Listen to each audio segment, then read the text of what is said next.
Thank you, Mike and the ISHR for this splendid opportunity to take you to the heart of metabolism as the Krebs Cycle turns 83 next month.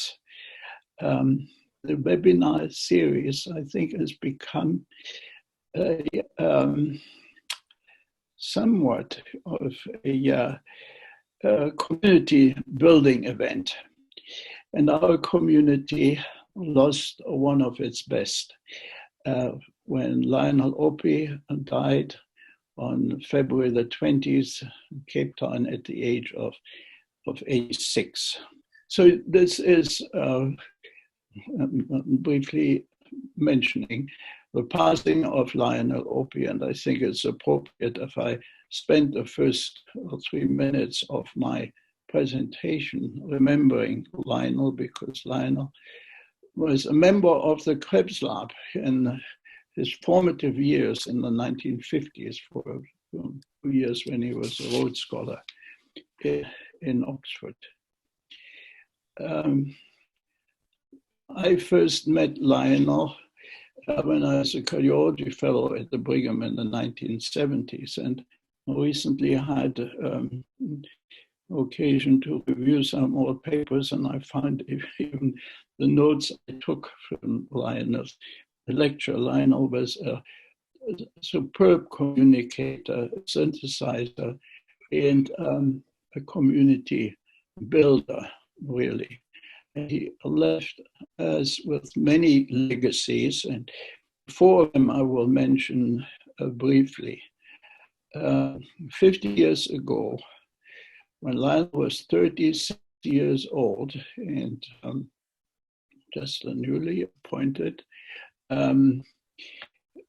assistant professor at the University of Cape Town, he and Richard Bing founded a new journal, and that's the Journal of Molecular and Cellular Cardiology. Incredible foresight to name a journal of molecular and cellular and related to cardiology, because at the time, and I remember that vividly, when I was in training, cardiology was hemodynamics, angiography, arrhythmias, and digitalis. So people who started the journal, Richard Bing and Lionel, and Lionel's wife, Carol, as the managing editor for many years of the journal, could see into the future much further than we in the trenches practicing cardiology.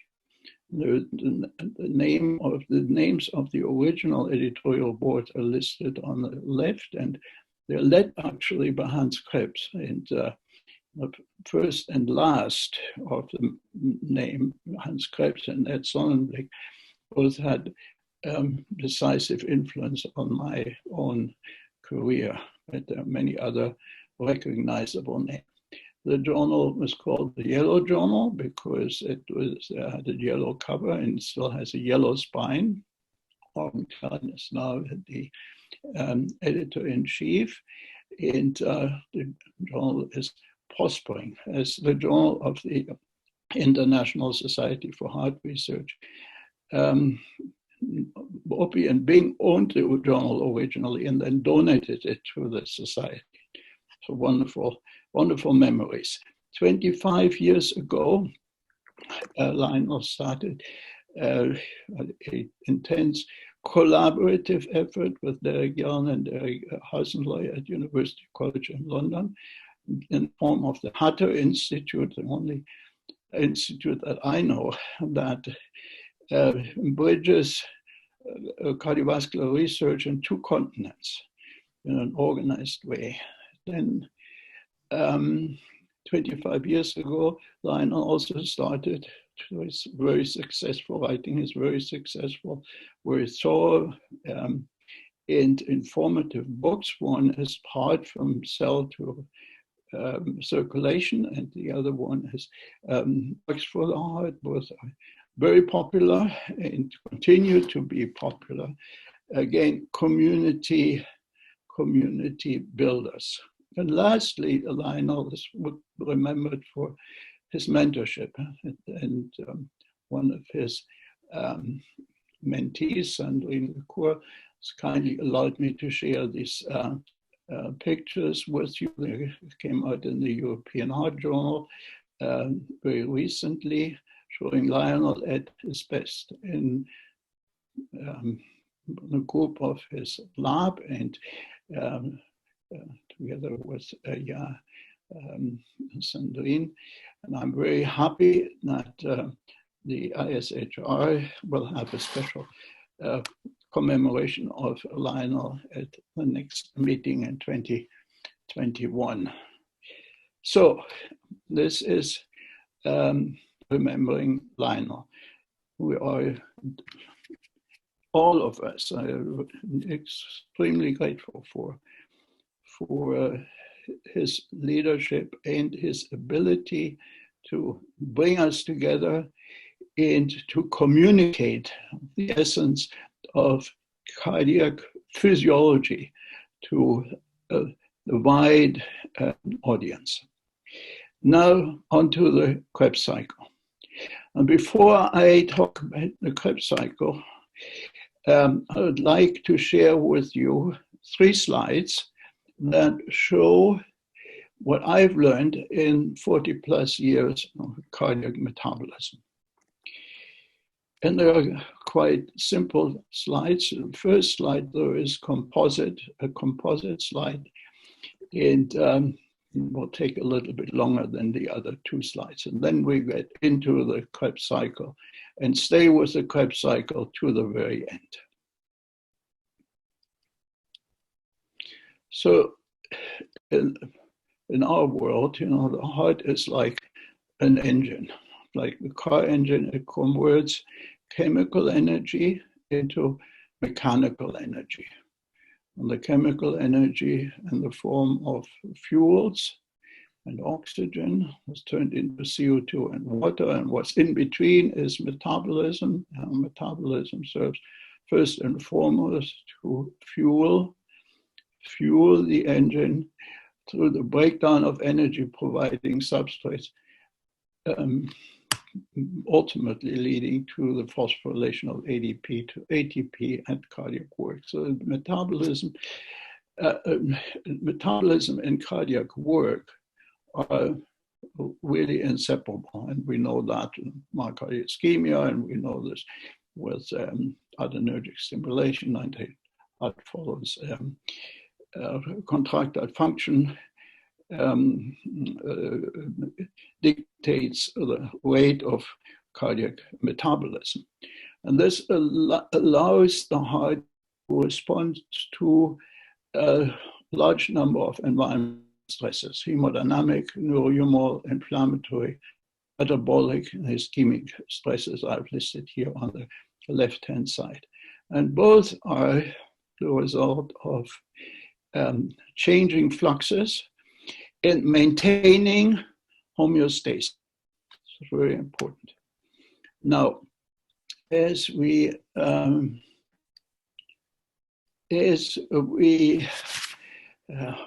left the golden age of metabolism, enter a new era of metabolism, we are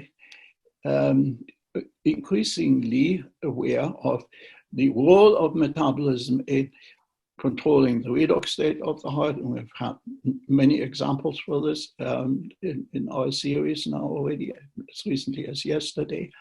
The role of intermediary metabolism to provide signals for certain biological processes like protein synthesis, protein degradation, to provide building blocks for proteins, for phospholipids, for glycoproteins as examples, and to provide modifiers for post-translational and transcriptional regulation, including actually ATP, as we have recently learned, or learned 2 years ago, is stabilizing chromatin. So those of us measuring ATP levels in an attempt to capture the energy state of heart actually an added benefit to know that the stabilizer of chromatin is monitored as well.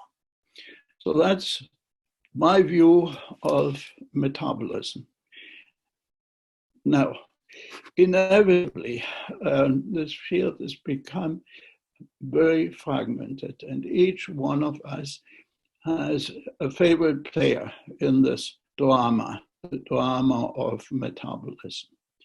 And inevitably, the field is also very complex.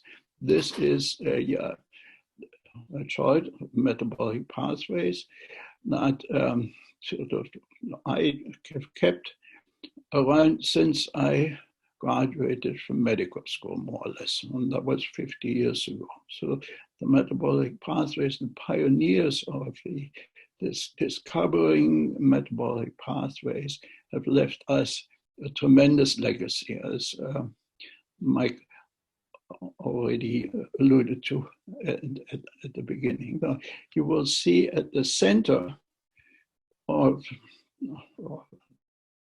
here of the pathway, there's a cycle, and there is another cycle here, and then hard to find a third cycle now. But here, this cycle is the final fate of a number of energy-providing substrates, including glucose, fatty acids, and amino acids.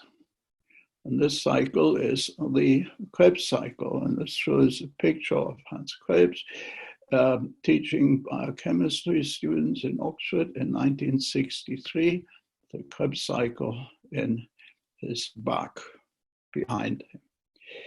And this is a slide that shows Krebs at the time I was in his lab in 1980. There was a Gordon conference on Bermuda, and the conference attendees actually probably persuaded Krebs to sit on this light motorcycle. They were rented out in Bermuda for the tourists. So Krebs on his cycle.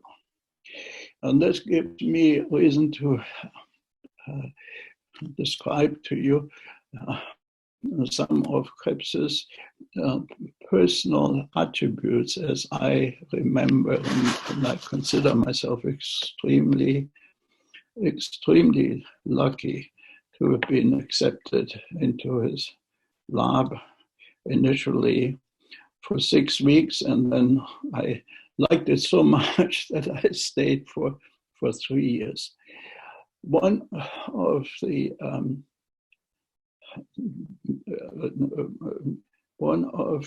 the features that I valued so greatly in Krebs was his sheer humanity, and that you see this with his impish smile on it. He was not a party goer or anyone who would do things normally, but some people persuaded him to do it, and he smiled at it. That was wonderful. It certainly his kindness and smile betray a little bit, or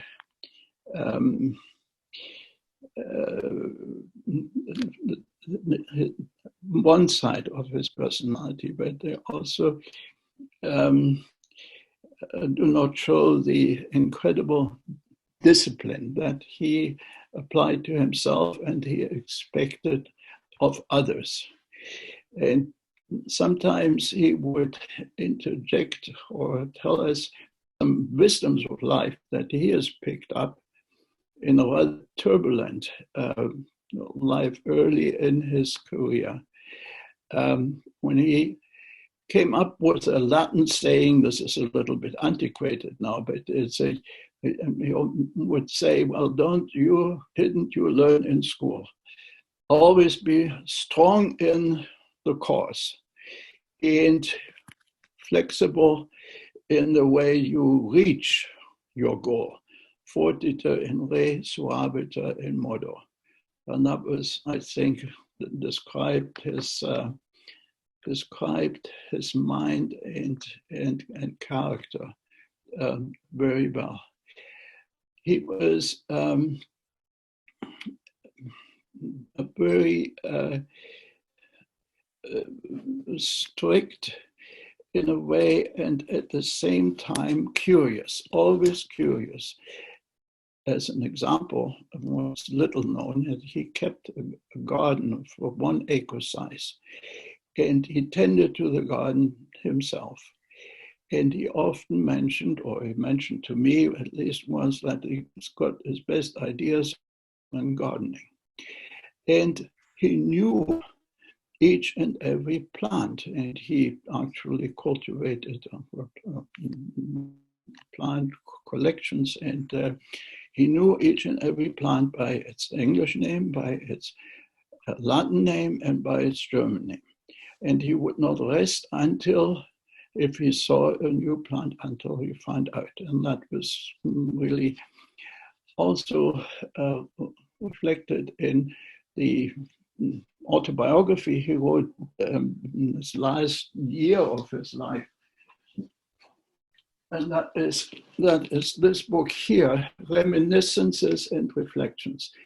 And I thought about the title quite a bit, because what does it really say? It says knowing and understanding, reminiscence and reflection. And that's the essence of our work, the work that we are doing in the lab, is acquiring new knowledge and trying to understand. So reminiscences and reflections. So now how does the life's history of a physician scientist in the 20th century look like? And I've summarized from Krebs's book here his life story. He was born as I mentioned, at the beginning of the 20th century, and was still drafted to military service at the end of World War I. And then went to medical school, first 2 years work, and thereafter the next 4 years, the clinical years in Munich, Berlin, and Hamburg. And that was customary at the time, and it used to be customary in Germany for a long time, that you changed medical schools depending on the subjects you were studying. And after his medical school, he went into the laboratory of Otto Warburg to train as a chemist or biochemist. Biochemistry was at the time called physiological chemistry, and this was the time when Warburg had made 2 major discoveries. One is the cytochrome C oxidase, the mitochondria, and the other one is the Warburg effect, that is glycolysis in the presence of oxygen. And after 4 years of rather intense bench work and training in Warburg's lab, Warburg told him that biochemistry is not a career. You better look for a clinical job. So Krebs found through connections that he had, first a job in Hamburg with famous chemist turned physician, or physician turned chemist called Lichtwitz, and didn't particularly like it there too much, and found an opportunity to join Tannhauser's clinic in Freiburg. And Tannhauser was a known endocrinologist and internist. Later, he became the chief of medicine at New England Floating Hospital at the Tufts University. In 1932, he attained his habilitation, or full tenure in Freiburg, at the age of 32. This is quite remarkable. Working both on the wards and in his off time in a laboratory that Tannhauser had provided for him, together with a medical student, Henseleit. And then the Nazis came, and Krebs left, and I have a little more to say about this, left Freiburg for Cambridge and joined the laboratory of Frederick Hopkins, Nobel Prize winner who had discovered the concept of vitamins. After 2 years, Krebs became independent, a lecturer in pharmacology at Sheffield. He had his own small group. And in 1950, and in 1944, he was appointed professor for the new department and chair of the new department in biochemistry. In 1953, he won the Nobel Prize, and Oxford always goes on the safe side. They had a vacancy for the Whitney professor in biochemistry in 1954, and they always look for Nobel Prize winners to head the department. And there he spent most of his professional life leading the biochemistry department. On his mandatory retirement, he was given the opportunity to continue in the metabolic research laboratory in the Radcliffe Infirmary. In 1981, he died. What is remarkable, I find, that his last original paper, first author original paper, that means somebody had the idea, did at least part of the experiments, and wrote the paper. Appeared 2 years after he died in 1983. So he worked in the lab to the very end of his life. So these are some pictures from the family album, and I show you only for one reason. This is Krebs as a medical student in the center, and what is amazing, I think, at the time, people had so much respect for learning that they dressed up when they studied. They had jacket, shirt, and tie.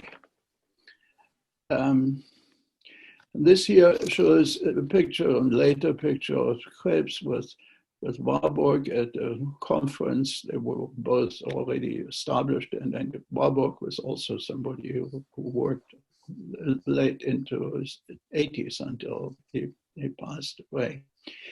And besides writing his own biography, Krebs also wrote a biography of his teacher Warburg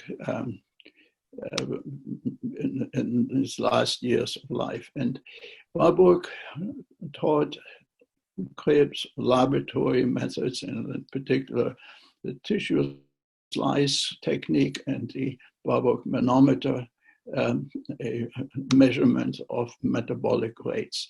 This is Krebs's Warburg biography, and what I find remarkable, because now the cancer cell metabolism world is talking a lot about the Warburg effect. 1980, Krebs wrote about Warburg. The passage of time will, I believe, increase Warburg's status as a scientist, because of his contributions are of a lasting nature, and their full importance will emerge only with time. And he was dead right, I would say. And then he found a way around to explain some of Warburg's irritating personal qualities and his fierceness and controversy, which he was willing to accept because of what we call today the strict scientific rigor that Warburg imposed on the people who worked with him and also on himself. Okay, and this is just an illustration of the elegant glassware that was made at the time by hand.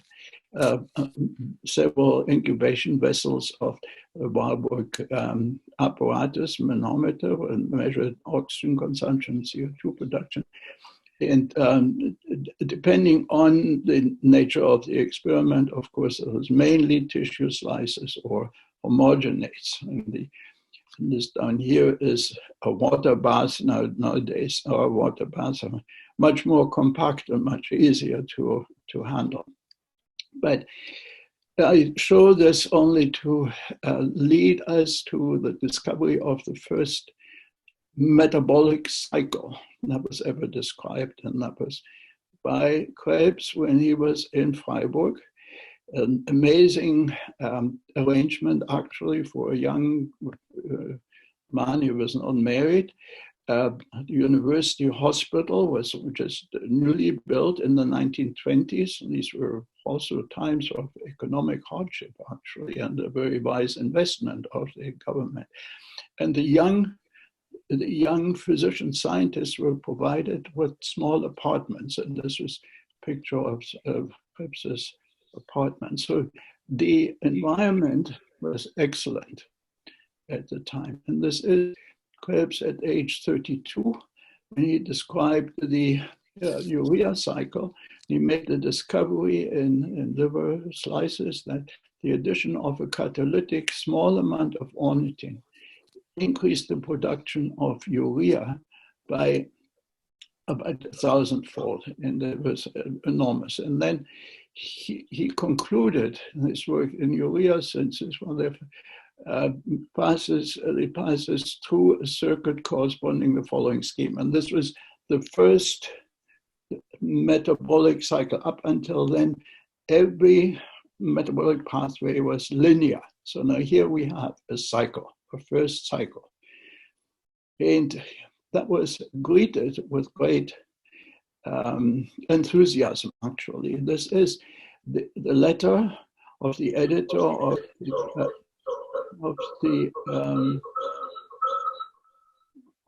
I hear an echo, I'm sorry. The letter of the editor of the Biochemical Journal in Germany. That's probably at the time equivalent to what we now consider, cell metabolism. So he wrote to Krebs, the young physician scientist.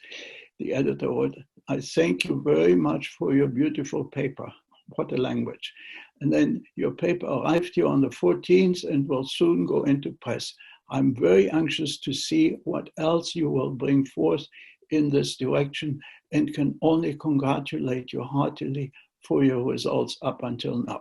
It was signed by Franz Knoop, the man who discovered the first metabolic pathway, and that was the beta oxidation of long-chain fatty acids in 1908. And a little digression on Knoop, because I admire him greatly for his vision. The goal of biochemistry should be to put together unbroken series of equations, and then that end with the slag that leaves the organism as energy-less final oxidation products. Now, Knoop looks very much like a German, even more German than I look German.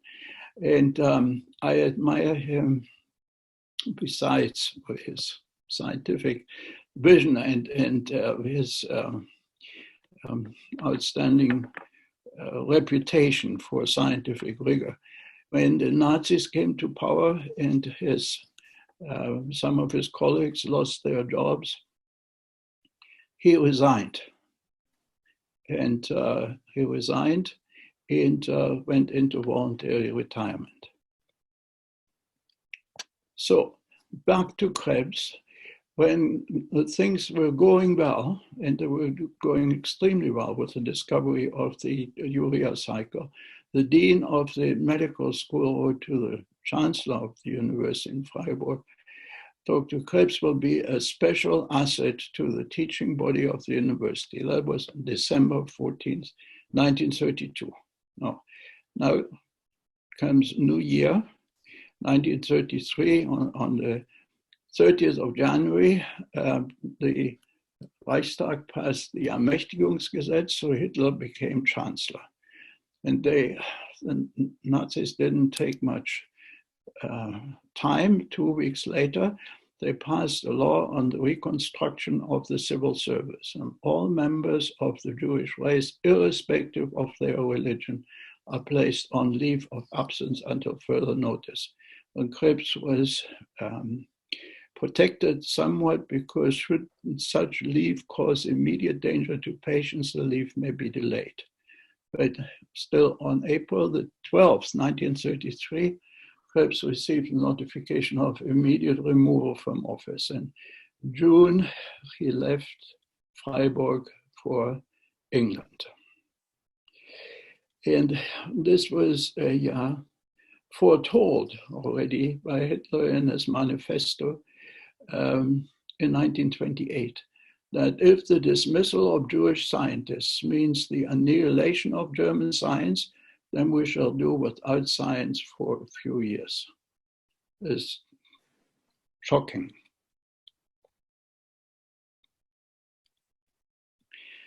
The flip side of the coin was a massive exodus of the most talented scientists, academics, and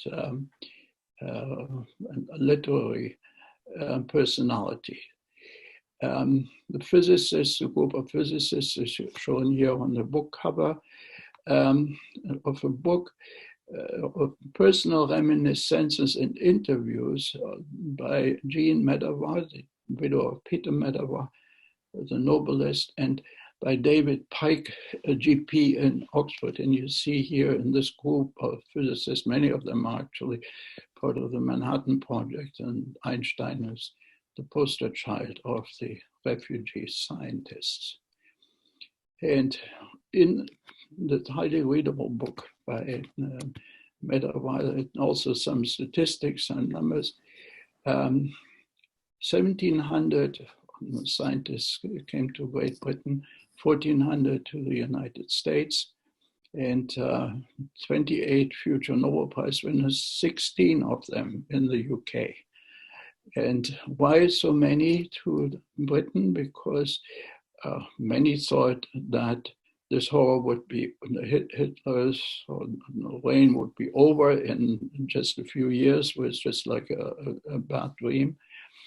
And then there was also another side, as the generosity of the Royal Society and British scientists taking in refugee scientists. And there is a society that is legendary in the history of science, the Society for the Protection of Science and Learning, led by a courageous woman named Tess Simpson. If you ever get a chance to read a bit about science and the development of science during the first half of the 20th century, this is worth reading. Now back to Krebs in Sheffield, working in the lab, and again, the formality is amazing. Shirt and tie and a lab coat. We wouldn't see that today very much anymore. I'm antiquated. I wear shirt and tie and also wear a lab coat at work because I think it's very, very important also just for hygienic reasons. But it's not trendy, not cool. This is now the publication of the second cycle, that is the citric acid cycle, in the journal, obscure journal called Enzymologia. Krebs, together with his graduate student Johnson, who upon graduation left science, unfortunately, but he started a very lucrative business in the Grand Cayman Islands as a turtle farmer. So it became a turtle farmer, and turtle farming is still a booming business on the Grand Cayman Islands. Anyway, the important message from the work that Krebs conducted with Johnson in in homogenized, highly oxidative breast muscle of pigeons was an explanation for the complete combustion of glucose. And initial reactions of what became eventually cycle were also already described by Sanjurji and by Martius and Knoop, whom we just talked about. So what Krebs used to refer to was it was just putting the pieces together, but in his usual form of modesty. So the new experiments allow us to outline the principal steps of the oxidation of sugar in animal tissues. This was in June 1937. This was not plain sailing. You notice the Enzymologia still exists as a journal, but it's not one of the high impact factor journals. Krebs had submitted before on the 14th, or earlier in June, the manuscript to Nature, and Nature rejected it. And this is written in very nice and flowery language. And I will not read it now, but it was the rejection letter that Krebs kept in his files, and I saw it. I made the photograph from his biography. That was the rejection. And now this is my treasure, my very own treasure. In 1978, Krebs was 78 already, he started suddenly a big cleanup in the lab, and he threw out all old reprints, and there was nothing worth keeping, he said, because it's all temporary matter. And I saw a copy of his Nobel Prize lecture that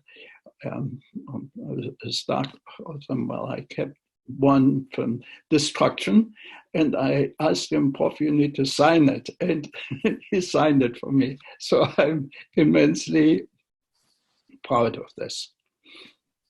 So in 1980, on his 80th birthday, there was another special event, a symposium at the University of Texas Southwestern Medical Center in Dallas.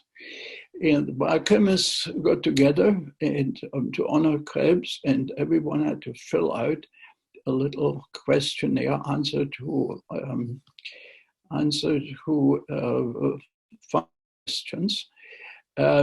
What is the major function of the Krebs cycle?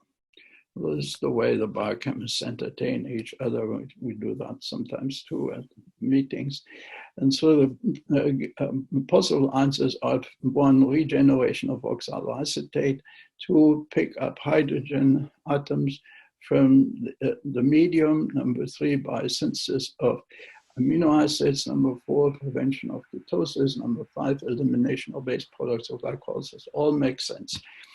So Krebs's answer, and this is in his handwriting. I learned how to read it when I was a student, because he made always extensive corrections to my typing. So there are about 24 major functions, not the major function, the classic reply, deflecting the answer, and then coming down though to a very compelling answer. Otherwise, the question is, okay, if I am forced to make a choice, I would pick 2, because quantitatively it is most important. So 2 is I'll go back here, pick up hydrogen atoms from the medium, and then leading to the dehydrogenation theory that Krebs was taught by his chemistry professor in Freiburg in the 1920s. And Heinrich Taegtmeyer won a Nobel Prize in chemistry for this dehydrogenation theory in 1927. And that is, before the discovery of the complete discovery of the respiratory chain, and before the chemiosmotic theory of Peter Mitchell, but the production of reducing equivalents. That is the oxidative decarboxylation of acetyl CoA in the cyclic process. That's the main message in the energy transferring reactions of the citric acid or Krebs cycle. Okay, now this is a nice animated cartoon of the respiratory chain, the Krebs cycle, and of everything that I tried to say in one slide was made more than 10 years by Janif at the Technion in Israel, and she kindly shared it with me. And I think it's still very good. Electrons are flowing down a respiratory chain. Protein gradient is built up and collapses. And this is, the chemiosmotic theory. Peter Mitchell won the Nobel Prize in 1978. But when this was generally accepted, I think there was the end of the first golden age of metabolism. Started with Knoop and beta oxidation, and then continued with Krebs, and continued with the discovery of ATP and the high energy phosphate, and ended with Mitchell. Okay, so then shortly before, last paper is a page and a half in Nature. Finally got his Nature paper, and he wrote together with Jack Baldwin, who is the professor of organic chemistry at Oxford. And he concluded, and I think this is a very wise conclusion, that metabolic cycles must have evolved because in a competitive environment, the chances of survival are greatest if resources are optimal. And I think that is true and applies to the heart as well, because the heart is a hotspot for the Krebs cycle, stuffed with mitochondria and very high metabolic rate. Circulation is a moiety conserved cycle. The cycling of NAD and NADH, the cycling of the protons, build up of the proton gradient, the cycling of ADP and ATP, and then calcium cycling and a cross bridge formation. Everything held together, most likely.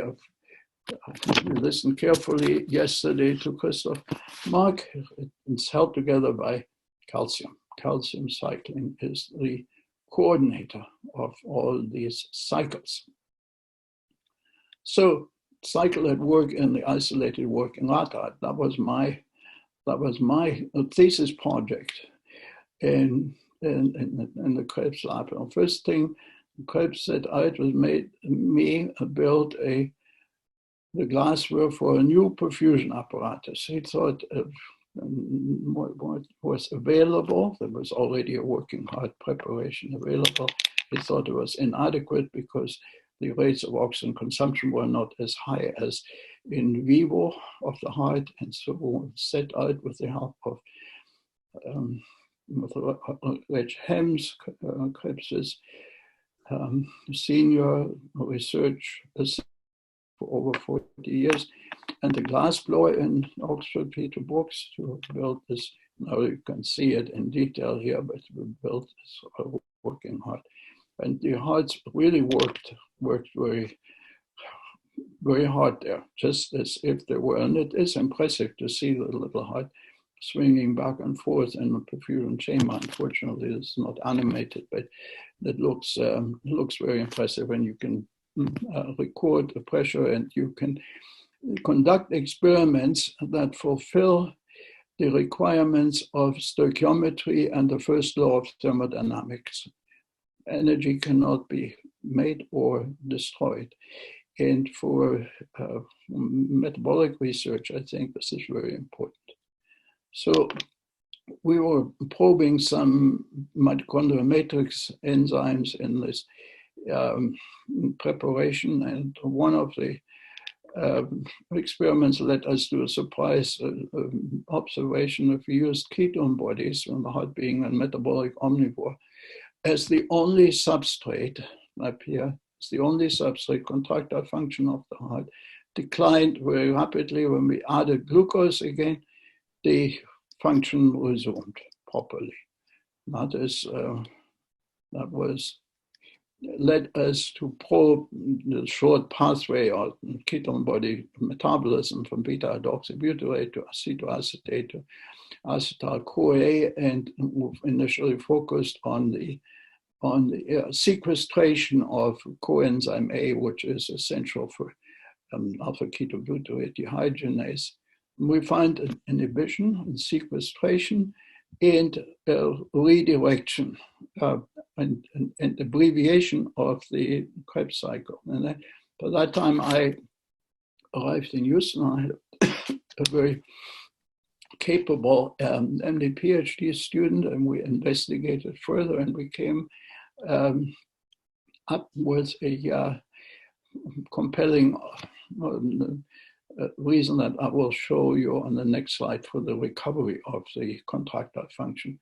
Now, Raymond was now professor at Brown University, and he left the lab with 3 JCI papers, which I think was, at the time for a young faculty, was quite impressive to have a student as talented as that. But what Raymond discovered was, through strategic labeling of substrates, the decarboxylation of pyruvate and the pyruvate dehydrogenase reaction is immediately, it's tied to carboxylation of pyruvate and the pyruvate carboxylase and the malic enzyme reactions.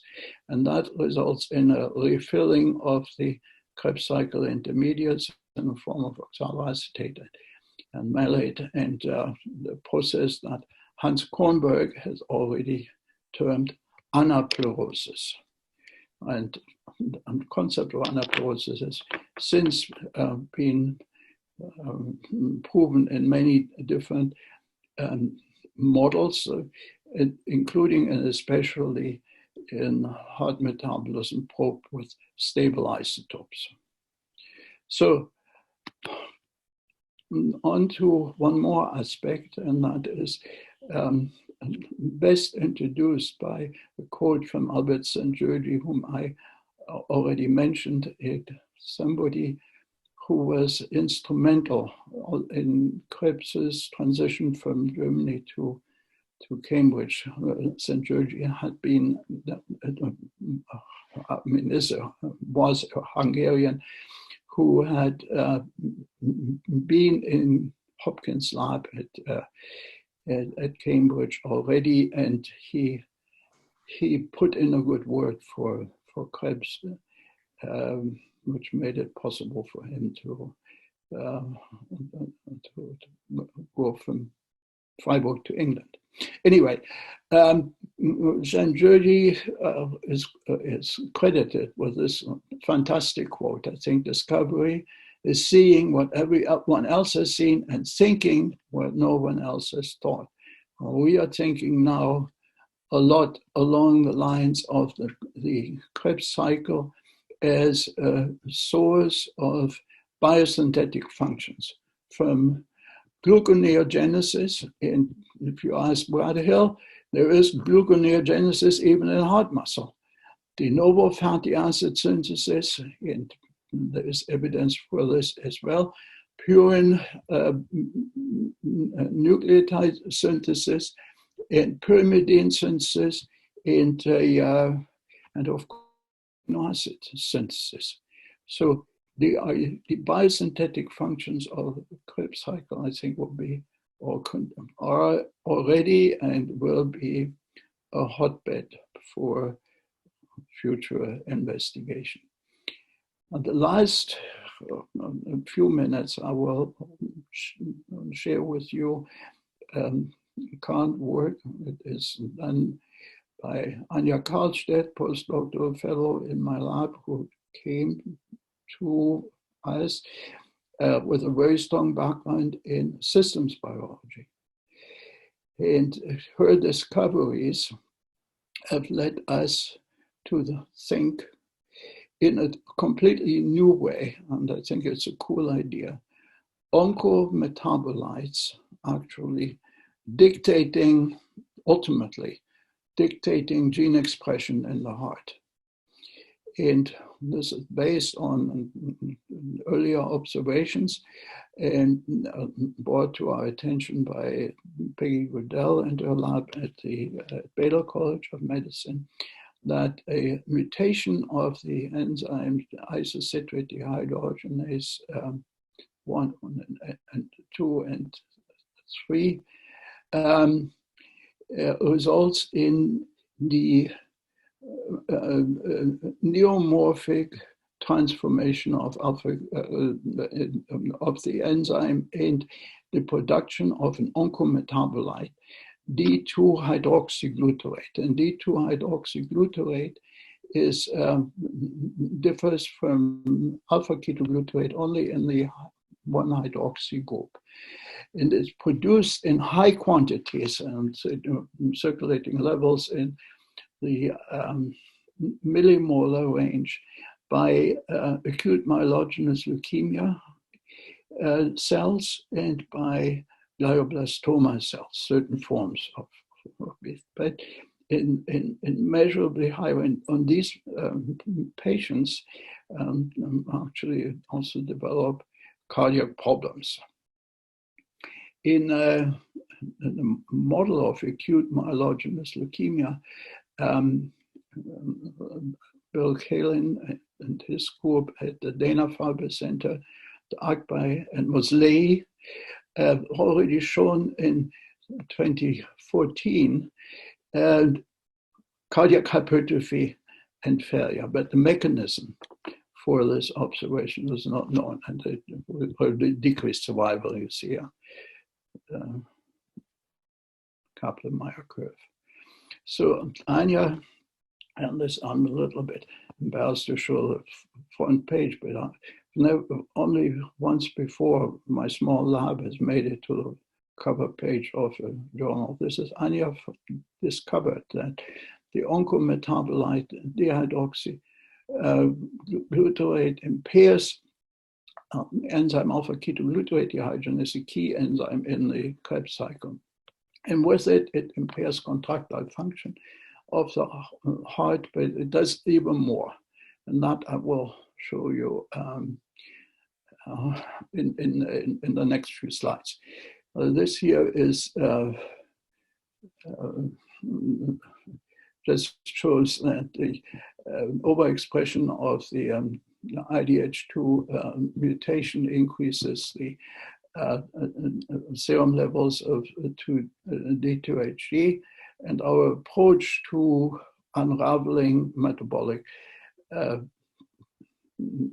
issues has become more and more oriented towards linking experimental biology and computational biology. So we start out with metabolic tracing, or find my cursor. Well, you see it up on top. We find metabolic tracing in a variety of different models, whole animal, perfused heart, myocytes. Then we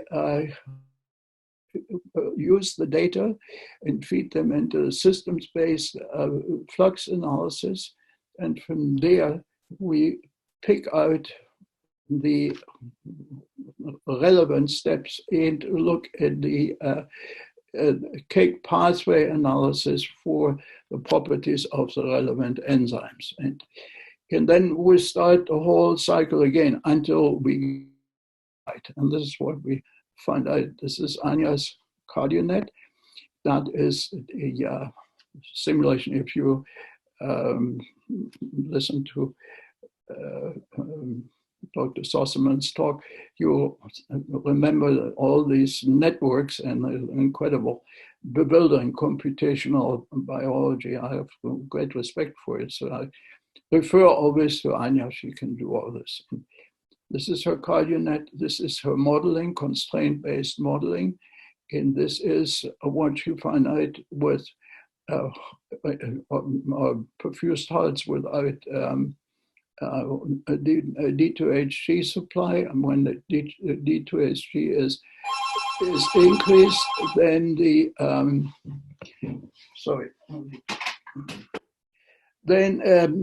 there is a big hole, and this big hole is actually the alpha-ketoglutarate dehydrogenase, or the decreased activity of the alpha-ketoglutarate dehydrogenase. And then Anya proved it experimentally with a lysis assay, and this is a DARTS plot. Now, this is if a compound binds to an enzyme, the pronase does not degrade it, and this is what you see here. The protein plot, alpha-ketoglutarate dehydrogenase, lower bands there are intact in an increasing concentration of the pronase, and then the increasing concentrations, of alpha-ketoglutarate, D2HG. And the same is the case for the nephron-ATPase, but GAPDH and alpha-actinin, our reporter proteins or normalizers, are degraded. So this is the at the protein levels, and this the result of the D2HG inhibition of alpha-ketoglutarate dehydrogenase, and likewise there is a decrease in the activity. And this, all these results collectively have resulted in a flux-based analysis of a redirection of the citric acid cycle of the Krebs cycle into the direction of citrate synthesis. And the consequences of the increased citrate synthesis are an activation of ATP-dependent citrate lyase. And the ATP-dependent citrate lyase activity increases histone acetylation, pan-histone acetylation, and the differential acetylation of the lysin 9 histone and of the trimethylation, lysin 9 trimethylation of histones. So the coolest thing, I think, of all this is that the oncometabolites have the potential to control gene expression on the heart, and by inhibiting alpha-ketoglutarate dehydrogenase and reversing the flux of the citric acid cycle in the opposite direction, biosynthetic direction. Okay, sorry. Now, at this point, Krebs would say, so what's your conclusion? This is what you wrote across the first draft of my thesis when I gave it to him. And he would say, well, give me what you have written and I will look at it at home. And I'll say, well, do you have time at home? He said, yeah, well, we eat dinner at 7 and I'm done with helping with the dishes at 8, and between 8 and 10, I always have 2 hours at my desk. Okay, Next morning, he came back, and this was written across the first page of my draft. I said, main conclusion missing. So what's the main conclusion now? Well, I found a conclusion about 4 years ago when I was reading the New York Times magazine in May of 2016. There was an interview with Jim Watson of the Double Helix, and he wrote, and this was printed in bold letters. I never thought until about 2 months ago I would ever have to learn the Krebs cycle. Now I realized I have to. And with that, I'd like to thank my lab and various members, especially Anya. Also remember Patrick Guthrie, who was the senior research assistant in my lab for 30 years and passed away from complications of heart failure and diabetes less than 2 years ago. And I am grateful to our collaborators, and I am especially grateful to the NIH for support since 1976, continued support since 1976. I often say, without the NIH, I would be in nothing. Thank you, and I'm happy to answer questions.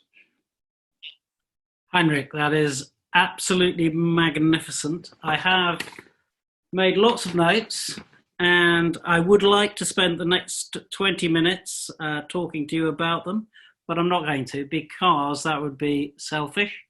We have some questions from our audience here. Heinrich, if you click on the Q&A button at the bottom of your screen, you can pull up a list of questions that you can read, or I can read them to you. Let me see. Yeah, here it's on the top of my screen. Yes. It starts with Helen Collins. Yeah. Okay. What's the best piece of advice you received from Krebs under his mentorship? That's very good question. And this is what I actually, in anticipation of a question like this. There's years of experience. Yes, and this is wonderful. They said, don't be, what he said, of course, maybe it was relatively easy for him, but I don't think so, given what he has been through. But don't be distracted by thinking about career moves. Just follow your nose. That's yeah.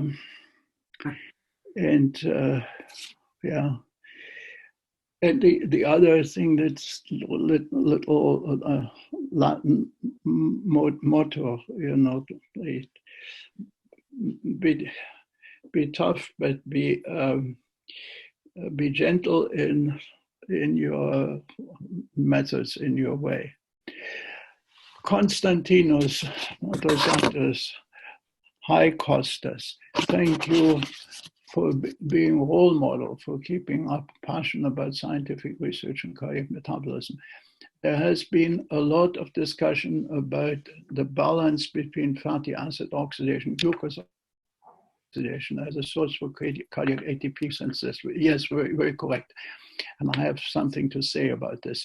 On the other hand, various studies have started showing that while glucose oxidation can be efficient provider of energy for the heart and stress, it's also a source of problem, oxidative stress, mitochondrial dysfunction. What is your opinion on that? And what products of glucose catabolism would you suspect to be the source of toxicity?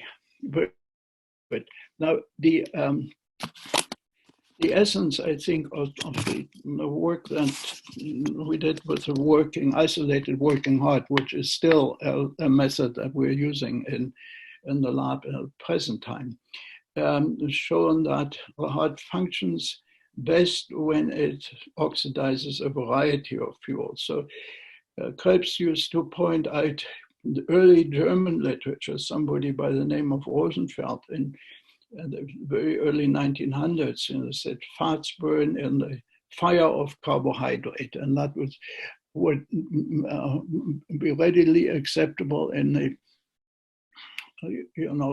situation of ketone body oxidation or anaplerosis. But then what constitutes glucotoxicity and what constitutes lipotoxicity? The balance of fuels is very important, and also in the heart, of course, like in skeletal muscle, like in liver, like in even the kidney. There is glucotoxicity, there's lipotoxicity, and pancreatic beta cells. Mark Prentke in Canada coined the term lipotoxicity, and that is the result of excess fuel supply to protein glycosylation, for instance, leads to the accumulation of non-oxidized fatty acid intermediates, ceramide, one of them diacylglyceride, another one. So which one is the culprit? I don't know, but there was still a lot to be known. Diabetes and the heart, and that's the best example of excess fuel supply and the consequences of fuel toxicity. Anything that couples fuel uptake and oxidation. An example, a drug that's widely used in diabetes treatment is metformin. It's a coupler of glucose uptake and oxidation. Is beneficial, of course, for the contractile function of the heart. But that's a long-winded answer for something that I really would like to know myself. I think Heinrich, there's a lot of information in there, and it's really amazing. We've got quite a few questions, so if we plow on and try and keep your answers short and to the point, we will work our way through. I don't think we're losing any audience at the moment. People are just fascinated by the story that you've told them. So if you're willing, we'll just crack on through a few questions. Yeah. So how do I get to the next one? If you scroll down on your Q&A box, you should find we've done Constantinos. So Alicia Mattiazzi has said thank you for the compliment. Yes, and then who is the next one? An anonymous attendee. Oh yes. Here we go. Yeah, I am waiting. Then inspiring talk. Thank you. Thank you. Glucose and lactate. Reverse the contractile failure of the heart perfused with acetoacetate due to inhibition of the enzyme to oxoglutarate dehydrogenase. But the beneficial effect was not associated with an improvement in flux through to oxoglutarate dehydrogenase. Could you comment on this? A very good, a very good question. It did increase the flux through the first span, and somehow the coenzyme A levels, or the free coenzyme A levels, were actually increased with the addition of glucose, if I remember correctly. So yes, very good question. David Eisner. Heinrich, thanks very much for a fascinating presentation. I rightly mentioned the role played by the UK and USA in rescuing Jewish scientists from Nazi Germany. What do you think of today's isolationist attitude of these countries in the Brexit? Yeah, this is tricky question. You are so correct. And you know what? There's one thing I forgot to mention. Yeah, Krebs did not like politics in any form and shape. And the only thing, political, I have heard him say once was when there was a new holiday, this, I think the second May holiday introduced in England. And he said, what a nonsense, Krebs said. I think we are doing too well here. We're getting extra holidays. We're doing too well. We can't afford it. Yes, David, I think personally, I feel, you know, we have, as Obama said, you know, we made 3 steps ahead and we're making at least 2 steps back at the moment, I'm afraid. Yeah, it's sad, but a challenge. And I think political extremism, you know, has been around for a very long time. And certainly the 20th century was full of it. And let's hope that things will, that we're moving forward again and not.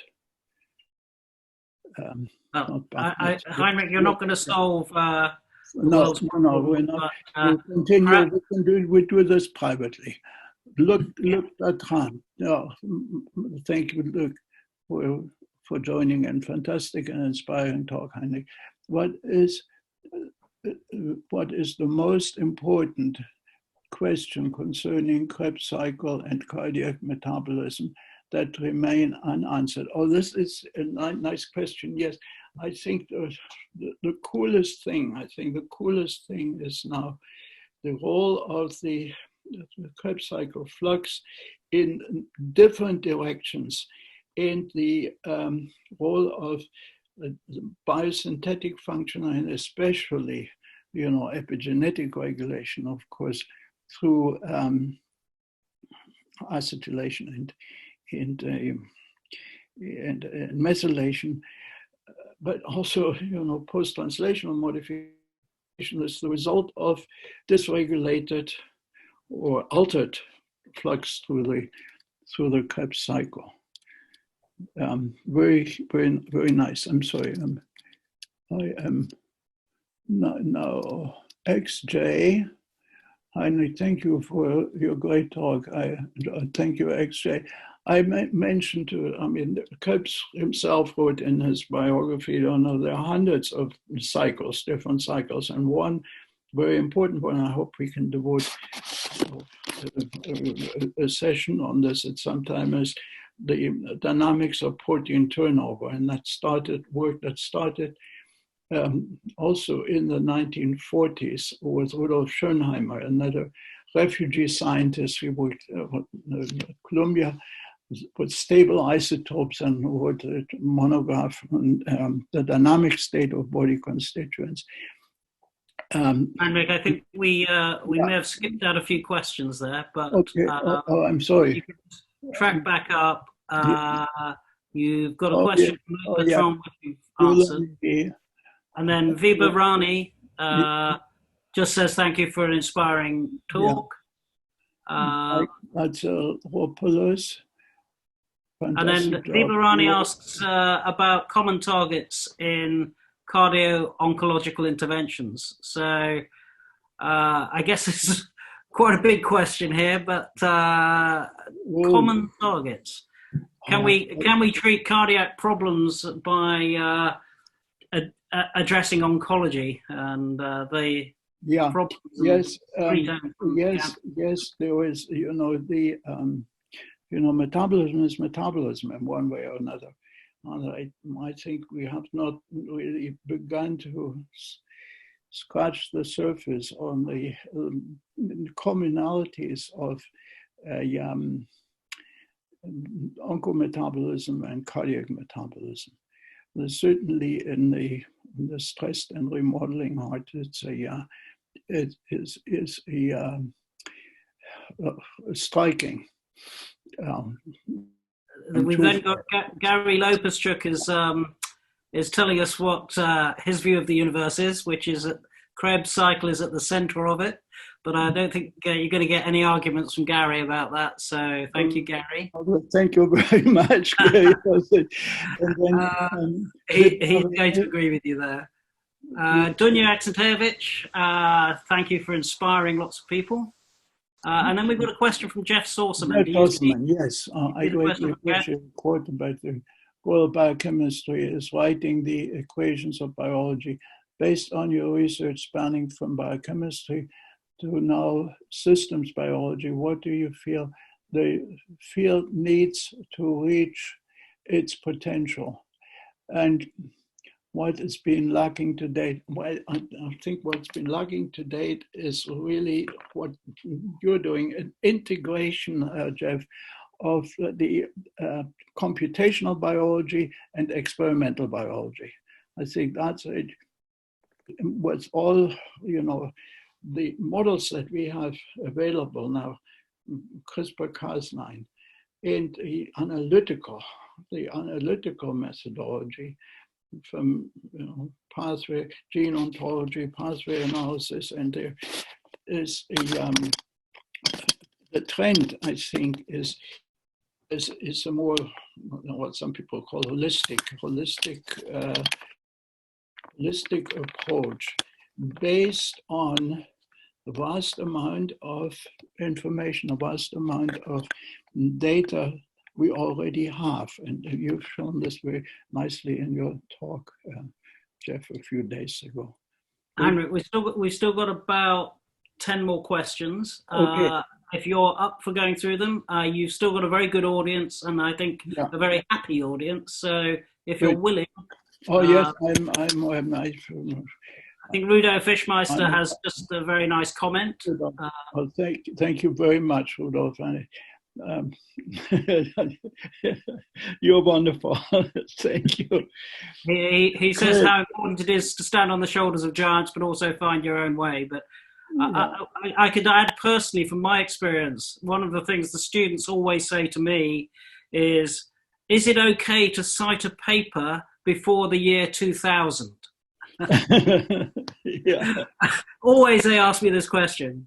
So one of the things that I've realized is that in my field, in cardiac physiology, a lot of the really good work was done in 1880, mostly by German physiologists. And should we forget this wonderful work that you've covered today and the legacy that we inherit from those giants of the past, we are missing an awful lot of wonderful science, because most of the basic physiology of how the heart works was worked out in 1880, not 1980.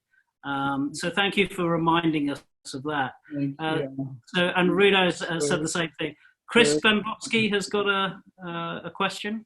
Chris, thank you very much for your kind words. And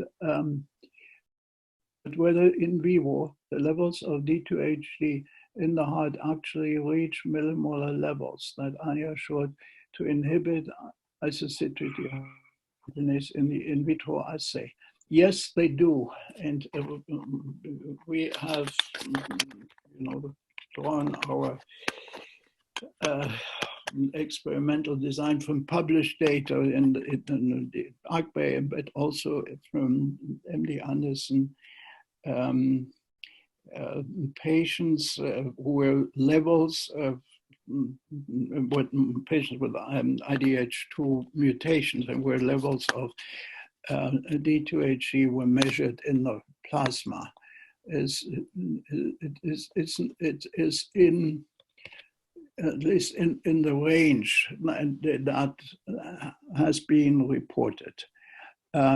So if so, D2HD must be in the circulation at very high supramillimolar levels, or does the heart preferentially concentrate it? That's that's a very, very good question, very thoughtful. And Anya measured actually the intracellular levels, and I have to refer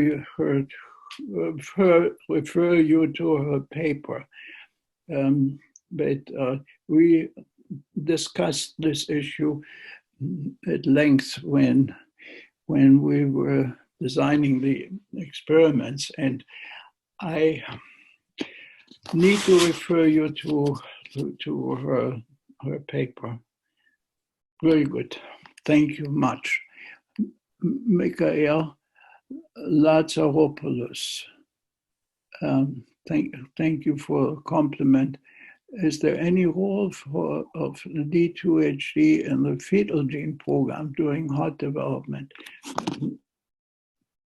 I don't know, but it's a very, very good question, because if our hypothesis is correct that oncometabolites control, gene expression in the heart, this is the ultimate, very broad hypothesis, then it should be investigated. It's true. Yulong here, excellent, and stories. Many thanks. Yeah, it was a storytelling, but that's what we heard. And then XJ, I already answered very much there. The dynamic state of body constituents, the concept that was first developed in 1940 or 41 by Schönheimer, is fascinating, and I think we will learn more and more and more and more about it as why. And we have, better analytical methods. Then Thomas Pauline Kunuli. Tom, thank you very much for your note here and your compliment. Could you comment on the contribution of non-cardiomyocytes in regulating cardiomyocyte metabolism? For instance, TCA cycle on one cell regulating TCA cycle, another splendid idea, and it was on after Benedict de Berardinis' discovery that in non-small cell lung cancer, the cancer cells oxidizing either lactate or glucose side by side, or cancer cells producing large amount of lactates right next to cancer cells consuming large amount of lactate. So the idea is very good, but we haven't tested it yet. How this concept has evolved and what are the overarching paradigms today? Wonderful perspective and talk. Thank you. I hope I answered that there is need for further research, but there is precedence, and this is in general my feeling, or my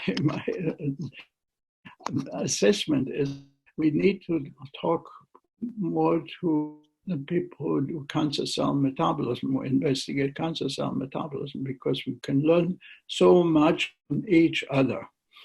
Hydrative organ, cancer cell, biosynthetic, but what cancer cells and heart muscle cells have in common is when stressed, their first hypertrophy.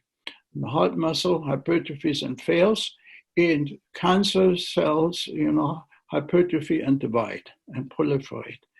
So that's the fundamental difference. But, in a way, metabolism is metabolism, Tom. You're right.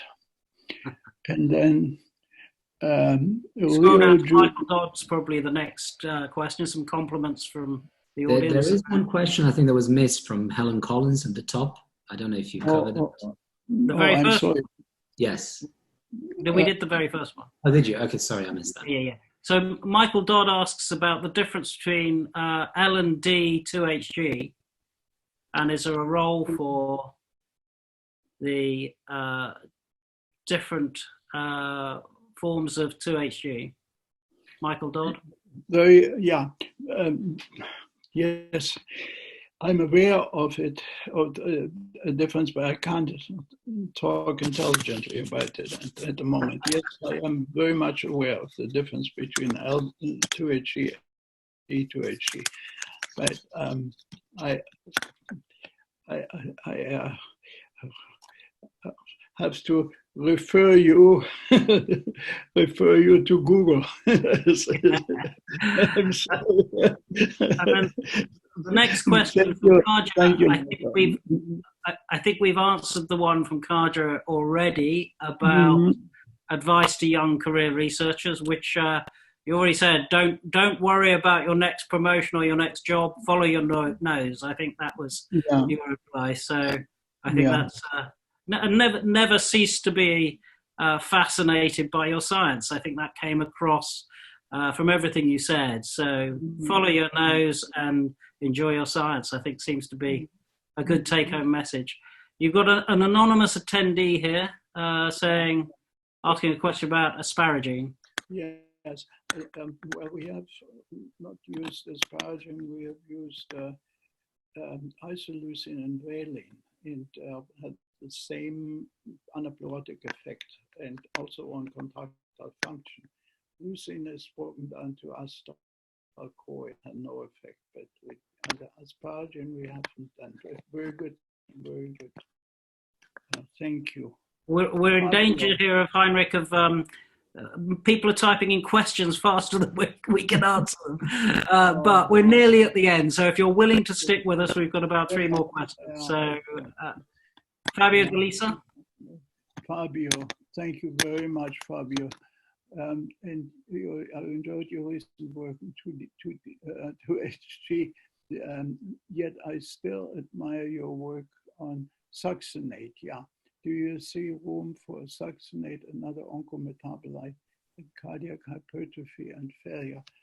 Extremely good question. I thought about succinate because it also, it's like in cancer, succinate in certain forms of cancer. Succinate accumulates in the ischemic heart, in the hibernating heart, succinate accumulates, and of course in redox state is very important. And I so Heinrich, I apologize. Could you just maybe get closer to the microphone? Yeah, because and I have to refer you, Fabio, to Anya's paper where she had measured actually succinate and the ratio of succinate and malate. You have to refer you to her paper for it. But it's a very good question. Thank you very much, Sandrine. And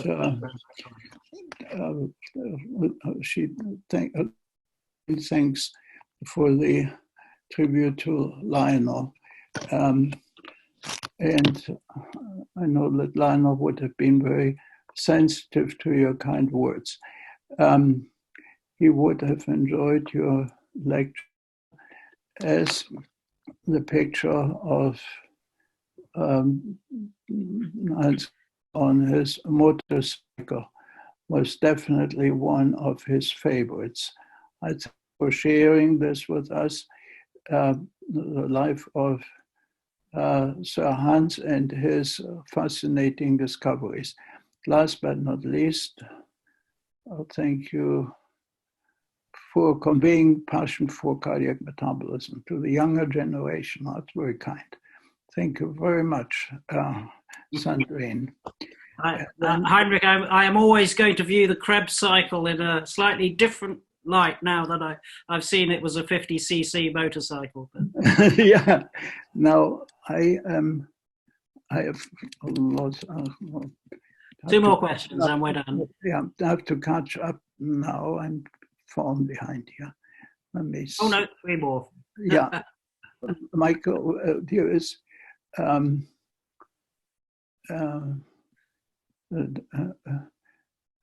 anonymous Fabio, I'm sorry, Sandrine, and now comes Shirin, the word hi Shirin. I thank you for a beautiful talk, and thank you also for your work on stress and proteinolysis. Yeah, I left that out. I wish, maybe you'll invite me again, and then I'll talk about protein turnover. This is, I think it's an integral part of metabolism, really. Just as much as we pay so much attention now to epigenetic regulation, so, the metabolic factors, the protein turnover is an integral part, and there are lots of metabolite signals that determine, interactivity, for instance, or the, AMP kinase, activity. All of this is tied into metabolism, of course. And then anonymous. We will invite you with pleasure, by the way, Heinrich.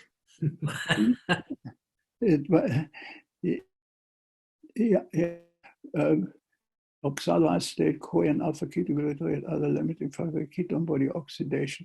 What is the hierarchical preference? Very good question too. Could you comment on the role of pure nucleotide cycle and ketone body oxidation, please?